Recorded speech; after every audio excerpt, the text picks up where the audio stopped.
that it's a pretty big deal. I think both to the vice president, just having that support, in addition to the support from Democratic leaders, across the spectrum. But I also think it's a really big deal for voters. Obviously, President Obama and Michelle Obama, have really high favorability, as we say, among voters. They're very popular, and I think that for Black voters in particular, who showed up for President Obama in historic numbers for his campaigns, it means a lot in terms of just having that sort of final endorsement in place, and people really feeling like now, they can get ready to go.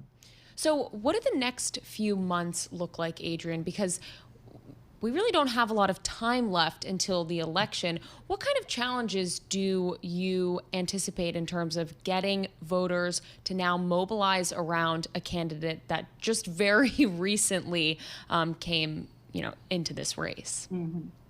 Yeah, I think that the good news, right, is that Vice President Harris is not unknown. Mm-hmm. I mean, I think part of the challenge with what we were hearing, from inside circles in the Democratic Party about, the potential of going to an open primary and to, sort of extending the internal debate and frankly chaos, that would have been more challenging, right? The vice president is not unknown. She's been vetted not only from her own presidential campaign, but through the 2020 election, through the last 4 years of the administration. So she's not unknown. And in fact, we've seen in our polling and even in the door knocking that we've been doing over the last few days, we made this sort of pivot.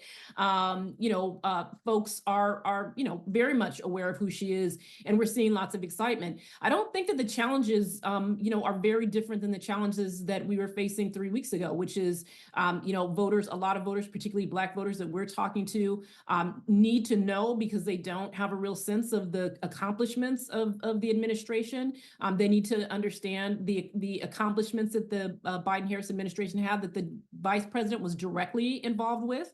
We hear from folks that they don't know a lot about what she's done over the last 4 years. So she will need to tell that story. The campaign will need to tell that story. We will need to tell that story. But I think that is, not different, right, from what we were facing before. Getting the information out there, telling her story. I think a lot of voters still don't know about her biography and want to know about her backstory. So I think that they need to tell that story.